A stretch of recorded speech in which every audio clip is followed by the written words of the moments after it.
সমাজের লোকেরা ঘুষ খায়, এরা কাপুরুষ, এরা পুরুষ হওয়ার পরেও কাপুরুষ। যেই সরকারের আমলে সবচেয়ে বেশি ঘুষ হয়েছে সেই সরকারও দেশ থেকে বলা হয়েছে এই দেশের সরকারের জনগণ যারা, এরাও অস্ত্রশস্ত্রের অধিকারী হওয়ার পরেও এরা কাপুরুষে পরিণত হয়েছে। শিক্ষার্থীরা বিজয়ের মালা গলিয়ে এনেছে কেন? ঘুষের অপরাধে জড়িত হওয়ার কারণে। এজন্য ঘুষটা হালাল না হারাম ভাই?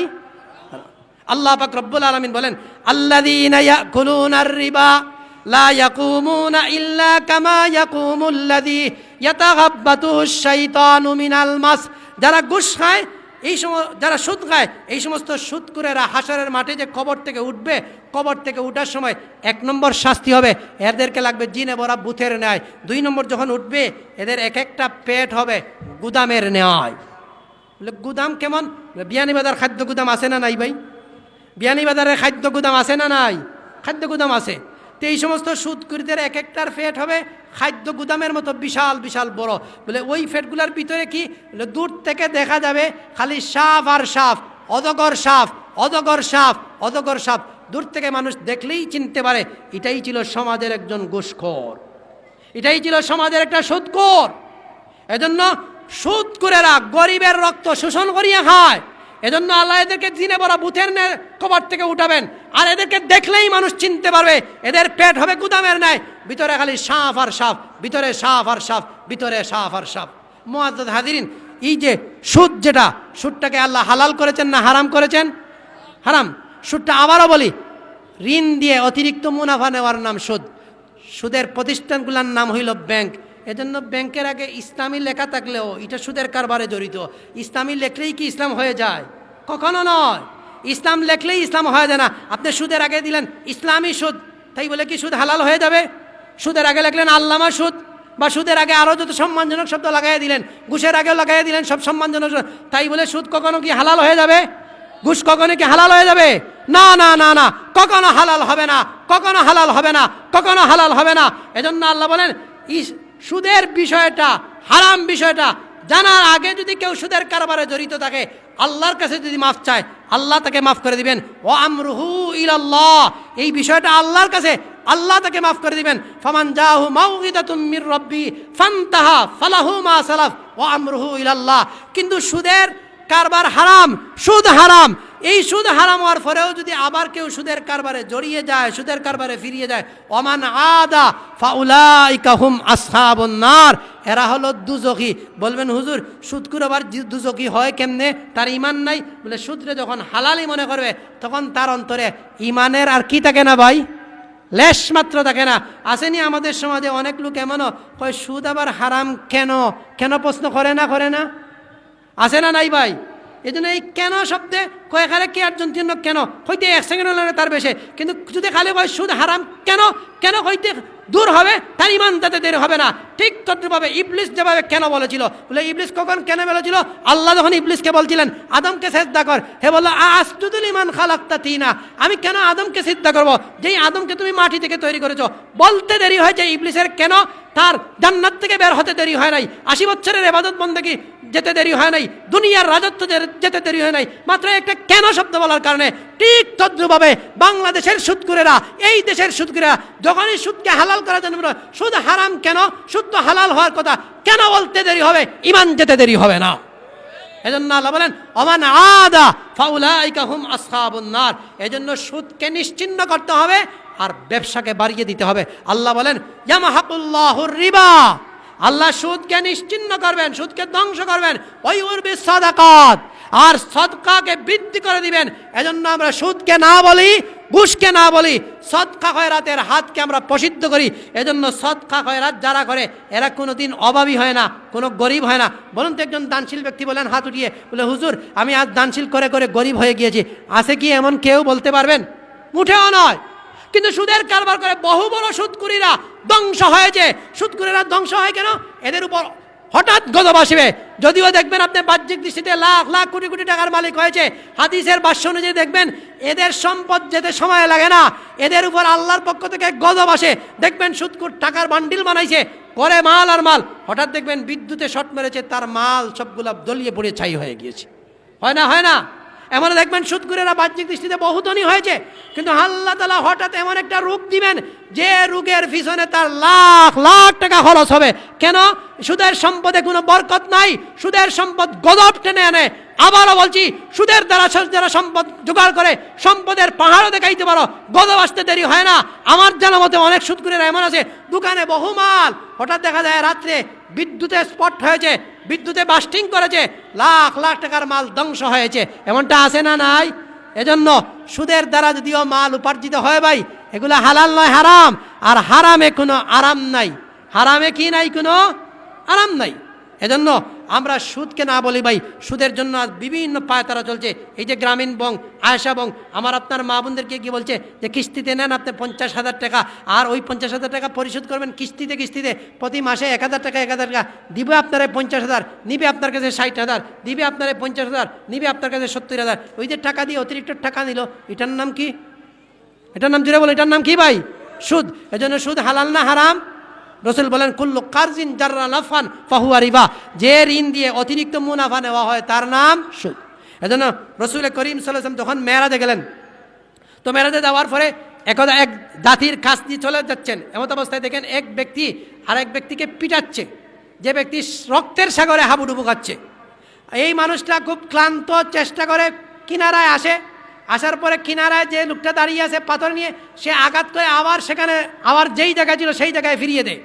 তো আল্লাহ রসুল জিবরিল আমিনকে জিজ্ঞেস করেন যে হে জিবরিল আমিন, ই কোন ব্যক্তি যে রক্তের সাগরে হাবুডুবু খায়, আর কিনারায় আসতে এই ব্যক্তি পাথর মেরে আবার তারা দূরে নিক্ষেপ করে দেয়, এই মানুষটাকে?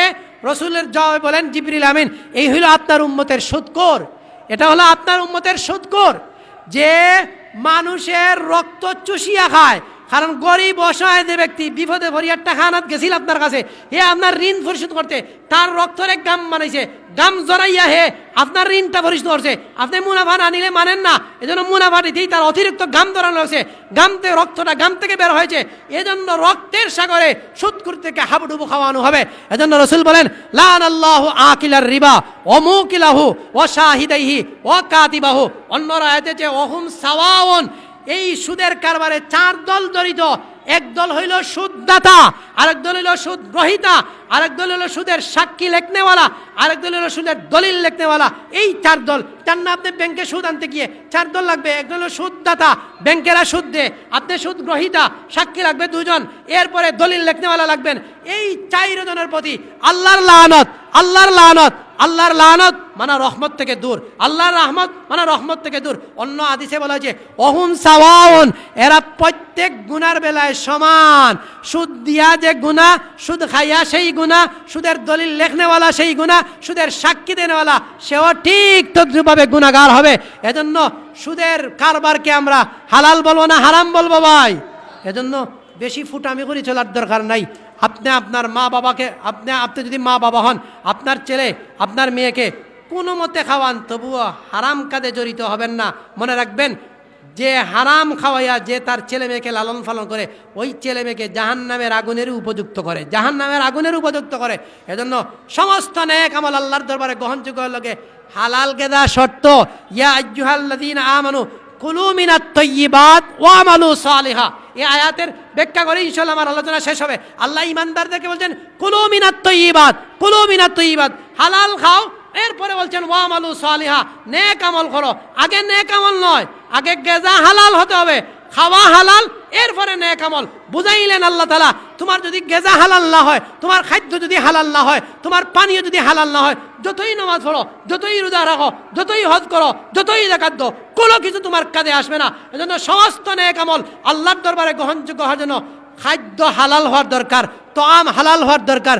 আমি নমাজ পড়লাম, রোজা হলাম, সুদের কারবারও জারি রাখলাম, তো তোমার নমাজ রোজা আল্লাহর দরবারে কবুল হইব নি? চাবো হল না, না। এজন্য শরীয়তের 2টা দিক, একটা হলো করণীয় আর একটা হলো বর্জনীয়। করণীয়গুলা করতে হবে, বর্জনীয়গুলা বর্জন করতে হবে। সে একটা উদাহরণের মাধ্যমে আলোচনা আসেন। গৃহস্থী বুঝেন সাবল, গৃহস্থী, গৃহস্থী, গৃহস্থীর 2 কাজ। একটা কাজ হইল গৃহস্থীর 2 কাজ। একটা কাজ হইল বীজ রোপণ করা, আর আরেকটা কাজ হইল আপনার আগাছা ছাড়ানো। বলুন তো, কোনো কৃষকে যদি খালি বীজ রোপণ করে, ফসলের বীজ, আর আগাছা যদি না ছাড়ায়, ফসল খাইতে পারবো? পারবো না। কিন্তু আগাছা খালি রোপণ করছে, বীজ রোপণ করছে না, তাও ফসল খাইতে পারবো না? না, ফসল খাইতে পারবে না। সুতরাং কোনো গৃহস্থ কোনো কৃষক যদি ফসল খাইতে চায় বীজের দ্বারা, তে বীজও রোপণ করতে হবে, সাথে সাথে আগাছাও চালাতে হবে। ও মুসলমান, তুমি যে নামাজ পড়ো, রোজা রাখো, হজ করো, যাকাত দাও, এগুলা ঠিক আছে, এগুলার বীজ রোপণ করছো আখিরাতে সওয়াবের। কিন্তু যদি সুদ খাও, তো এই সুদের গুনাহ, ঘুষের গুনাহ, এটা আগাছা তোমার নেক আমল খাইয়া ফেলবে। এই জন্য নামাজ, রোজার, হজ, যাকাতের সব সংরক্ষিত রাখার জন্য আগাছা, গুনাহের আগাছা যেগুলো আছে, সুদের কারবার, ঘুষের কারবার, এগুলা ছাড়তে হবে না? হবে না ভাই? এগুলো অবশ্যই ছাড়তে হবে। এজন্য যত বড় নামাজি হন, যত বড় যাকাত দেতা হন, যত বড় ইবাদতকারী হন, তলে তলে যদি সুদের কারবার জারি থাকে, বুঝিও ইটা নামাজ রোজায় কোনো খাদ হবে না। এজন্য আপনারা আপনাদের বিবেক খুলুন।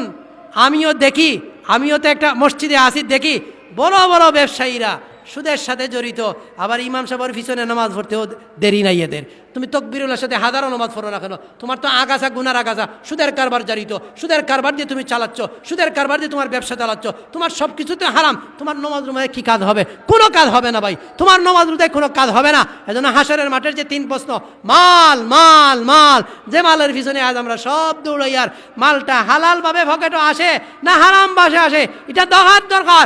তোমার ছেলেকে যে টাকা খাওয়াইয়া বড় করছো, হালাল খাওয়াই না হারাম খাওয়াই না, এটাই দেখার দরকার। আর ছেলে হিফজ মাদ্রাসায় গেলে হাফিজ হতে পারে না, আলিম গেলে আলিম হতে পারে না, কেন? তালাশ করে দেখো, তোমারই অসুবিধা আছে, তুমি তাকে হালাল খাওয়াচ্ছ না, হারাম খাওয়াচ্ছ। হারাম খাওয়াইলে তার ভিতরে কোরআন হাদিসের লোক ঢুকবে না, হারাম খাওয়াইলে তার ভিতরে 30 পারা কোরআন ঢুকবে না। এজন্য প্রত্যেকটা মা বাবার দায়িত্ব হইল, ফুটামি করিয়ে চলা নয়, হালাল মাল উপার্জন করিয়া, এতে যদি অল্প হয় তবুও ভালো। কথা ঠিক না বেঠিক ভাই? এজন্য সুদের যত কারবার আছে সবগুলোকে আমরা বর্জন করি। সুদের সবচেয়ে বড় যে গুনাহ, শব্দ নির্মস্তর গুনাহ, আপন মায়ের সাথে জিনা করা ভাই। চলুন এই কথাটা বিবেচনা করলে কোনো মানুষ সুদের কারবার আর জড়িত থাকতে পারে, মানে ব্যবসাতে জড়িত হন। আল্লাহ ব্যবসাকে হালাল করেছেন, ব্যবসার মুনাফাকে হালাল করেছেন। আল্লাহ তাআলা আমাকে, আপনাকে, সবাইকে সুদ ঘুষের ভয়াবহ পরিণতির থেকে সবক নিয়ে আগামী জীবন চলার তৌফিক দান করুন। আবারও সবাই জুড়ে সুরে বলুন আমিন। আবারও জুড়ে সুরে বলুন আমিন।